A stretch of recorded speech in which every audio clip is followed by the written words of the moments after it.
When you look up after a storm, that massive arch of color across the sky is a predictable mechanical process.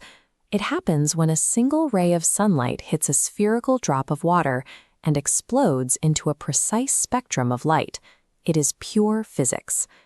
Today, we are going to build a working physical model of a raindrop right on your desk to project a visible rainbow. To pull this off, you need 4 specific items: a perfectly clear, smooth glass container, a pitcher of water, a single sheet of white paper, and a strong directional light source. Make sure the glass is completely smooth. If you use a frosted or textured glass, the surface will scatter the incoming beams in random directions, destroying the optical geometry required to make this work. By setting up these exact material conditions, we can take an atmospheric event that usually spans miles across the horizon and shrink it down to a controlled microscopic scale.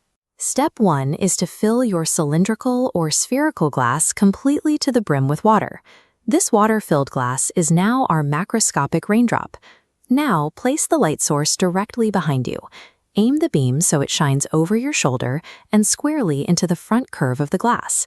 This mirrors exactly how you see natural rainbows in the wild. The arc only appears when you stand squarely between the sun at your back and the falling rain in front of you.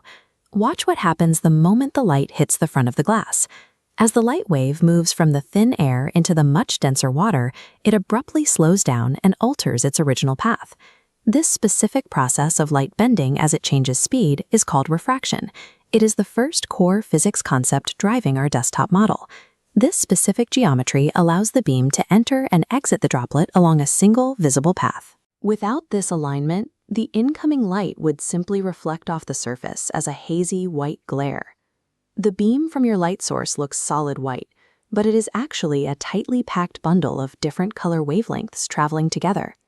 This image shows a triangular prism, but the water in our glass does the exact same thing. Because each color has a different wavelength, they bend at slightly different angles as they enter the water. This process, known as dispersion, causes the colors to separate. Now look closely at the back inner wall of your water glass. This is where the newly separated colors hit the boundary between the water and the air on the far side. Because of the angle at which the light strikes this boundary, it does not pass through. Instead, it obeys internal reflection, bouncing off the inner curve. This internal bounce redirects those separated color wavelengths toward the front of the drop. The back of the raindrop essentially acts as a curved mirror. It traps the dispersed colors just long enough to send them hurtling back towards your eyes. Grab your piece of white paper and hold it just in front of the glass, slightly off to the side of your incoming light beam. This serves as our projection screen. As the separated colors exit the front of our desktop raindrop and re-enter the air, they speed back up. This change in speed causes them to refract for a second time. As the rays exit, the specific refractive index of water causes them to cluster together at a turning point. This concentrates the light into a high-intensity band at an angle of roughly 42 degrees. Check the color sequence projected on your paper. Red is refracted the least, sitting on the top or outside edge, while the blue and violet wavelengths bend the most, anchoring the bottom inside edge. A rainbow is not a physical object you can touch. It is an optical illusion strictly governed by this 42-degree angle of exiting light. If you've spent enough time looking at the sky, you may have noticed a second, fainter rainbow hovering just outside the main arc. This secondary rainbow occurs when light reflects twice off the inside back wall of the raindrop before escaping. The secondary rainbow on the right exhibits 2 distinct characteristics of this double reflection. The colors exit in reverse order, from violet to red, and the light is noticeably fainter, as it escapes the drop at a wider 50-degree angle. Double rainbows give us direct visual evidence of light taking a longer, more complex geometric path before finally reaching our eyes. You've successfully modeled a complex atmospheric optics phenomenon using basic household items. The entire physical model works on a 3-step recipe.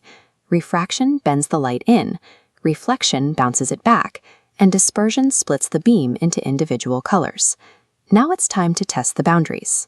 Try swapping the water for liquids with different densities, like vegetable oil or salt water, to see how the change in refractive index alters the final projection angle. If you built a desk rainbow today, like this video and subscribe to the channel. Then share the results of your liquid experiments in the comments. The natural world often appears magical, but as your desk setup proves, that beauty is usually just elegant physics hiding in plain sight.